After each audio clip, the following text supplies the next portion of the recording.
Bonjour les amis, ben c'est ça, mon nom est Paul Régimbal, puis je suis un être humain.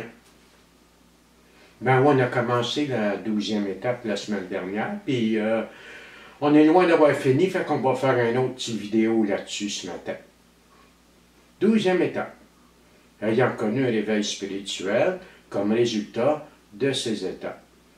Comme on disait la semaine passée, dans notre première capsule, sa 12e étape, c'est une espèce de promesse, ce réveil spirituel-là. Il y a comme une garantie là-dedans, là, tu sais, dans la mesure, bien entendu, que je vais mettre ce programme-là en pratique. Ayant connu un réveil spirituel comme résultat de ces étapes, nous avons alors essayé de transmettre ce message à la personne, alcoolique ou autre, qui souffre encore. Nous avons alors essayé de transmettre ce message. Ici, il y a quelque chose de très important qu'il faut qu'on regarde. Tu sais, quand tu arrives à fraternité, tu as 2 mois, 3 mois, 6 mois, whatever, d'abstinence, est-ce que tu peux aider le nouveau plus nouveau que toi? La réponse est oui, sans l'ombre d'un doute. En ce sens que toi, tu ne consommes plus, tu peux l'accompagner, encourager, tu peux déjà transmettre ce que tu as reçu. Mais pour être capable de transmettre ce message, donc les 12 étapes, obligatoirement, j'aurai au préalable mis en pratique le programme et connu un réveil spirituel. Ayant connu un réveil spirituel comme résultat de ces étapes, nous avons alors essayé de transmettre ce message. Ce que moi, je vais trouver dommage, de plus en plus dommage, c'est que je trouve qu'on transmet moins le message. Le message, c'est notre programme, c'est notre méthode, c'est les 12 étapes. On le transmet moins qu'on le transmettait avant. Peut-être que je suis dans l'erreur, c'est une opinion qui est personnelle. Moi, c'est l'opinion que j'en ai. Ayant connu un réveil spirituel comme résultat de ces étapes, donc une profonde transformation de la personnalité, ayant connu le sens du mot sérénité et de la paix, ayant été libéré pas juste de l'alcool, mais d'un tas d'autres choses qui me gardaient prisonnier, qui me limitaient, ayant acquis la certitude que je ne peux pas expliquer cette transformation-là autrement que par la mise en pratique du programme, bien, à partir de ça, je vais essayer de le transmettre, ce programme, à la personne qui souffre encore. Qu'elle soit alcoolique ou pas, que ce soit une personne qui est nouvelle ou une personne qui a du temps. Qu'est-ce que je vais essayer de lui transmettre, en fait? Bien, ce que je vais essayer de transmettre, c'est mon mode de vie, mon programme en 12 étapes, ainsi que les principes contenus dans notre méthode. Moi, j'en suis arrivé à la conclusion qu'aucune puissance humaine n'aurait pu me débarrasser de mon alcoolisme. Zéro, aucune.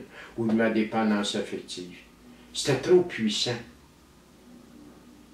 Et que pourtant, j'en ai été libéré. Vois-tu, dans 2-3 jours, là, ça va faire 37 ans que je suis avec vous autres, si Dieu le veut. Donc, on peut dire qu'un jour à la fois, là, j'en ai été libéré. Puis pas par ma grâce, pas parce que je suis bon, parce qu'il s'est passé quelque chose en moi. Et c'est ce quelque chose-là que je vais essayer de transmettre à l'autre. Nous avons alors essayé. Essayer, là, c'est pas s'entêter. Essayer, c'est pas par ma volonté personnelle déchaînée. Moi, quand je reçois quelqu'un de nouveau, quand je recevais, ou quand quelqu'un, dans le cadre d'une réunion, je reçois quelqu'un de nouveau qui me dit « Veux-tu me parrainer? » Ça arrive des fois. À ce moment-là, moi, je vais lui donner notre méthode. Puis je vais dire à cette personne-là « Quand mon ami va lire ça, puis rappelle-moi demain. » Quand personne va me rappeler, là, Je vais lui demander qu'est-ce que tu as compris dans notre méthode, là. Ça dit quoi d'après toi, là? On va en discuter un petit peu, là. Puis après ça, moi, il dit, est-ce que tu es prêt à tout faire pour obtenir ce qu'on a? Es-tu prêt à tout faire de ce qui est contenu dans notre méthode et les étapes? Si la personne me dit non, mais regarde, je ne la parviendrai pas, sacrément. Pourquoi? Parce que je n'ai pas le pouvoir de l'aider. Aucune puissance humaine n'aurait pu m'en débarrasser. La personne ne veut pas du programme, là. Elle a le droit. Ça se peut-tu qu'il y ait d'autres approches qui vont donner des résultats? Ça se peut. Moi, je ne les connais pas. Mais si cette personne-là ne veut pas de son programme, ça ne veut pas des 12 étapes, ou s'en en veut à sa manière, ben regarde, mon ami, va l'expérimenter à ta manière, puis quand tu auras fini, viens me voir. Je n'ai pas à m'entêter ou à forcer l'autre. Parce qu'à partir du moment où je force l'autre, à partir du moment où je lui impose des choses, je viens de brimer sa liberté. Et si je brime sa liberté, à mon avis, ce n'est plus spirituel. Les gens ont droit de décider, et moi, j'ai parfaitement le droit, autant qu'eux, de décider aussi à partir de leur implication ou de leur non-implication. Si je dis non à cette personne, c'est pas parce que je l'aime moins, c'est juste parce que je prétends ne pas avoir ce qu'il faut pour l'aider si elle ne met pas ce programme-là en pratique au meilleur de ses connaissances.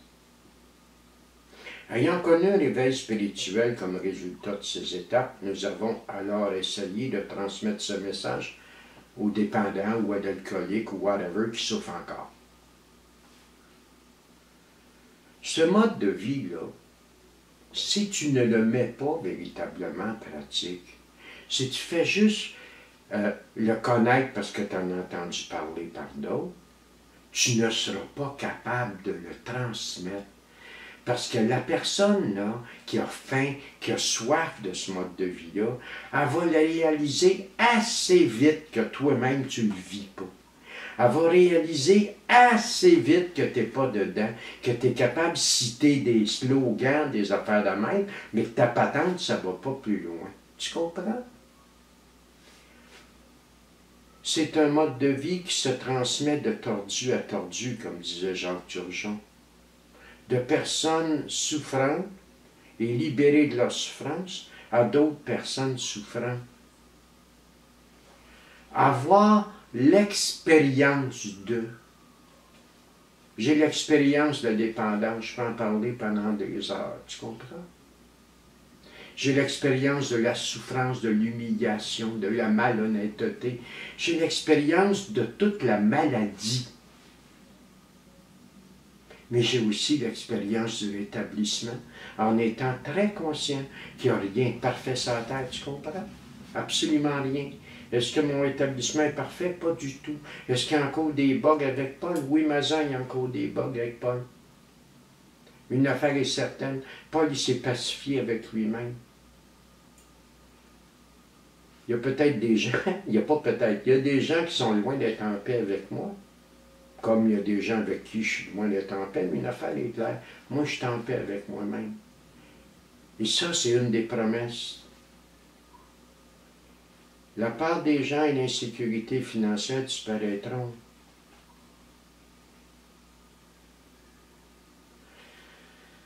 Tu sais, quand tu le vis, le programme, là, ça se sent. Il y a une espèce d'humilité, de tranquillité qui s'installe. Puis le nouveau, c'est ça qu'il veut avoir. Il ne veut pas savoir s'il va boire ou ne va pas boire. Il veut savoir s'il peut être heureux ou pas heureux. Puis moi, je pense que le seul chemin que j'ai trouvé pour me libérer, c'est notre mode de vie en 12 étapes. Donc, ayant connu un réveil spirituel comme résultat de ces étapes, nous avons alors essayé de transmettre ce message. Pour aujourd'hui, là, on va arrêter ça là.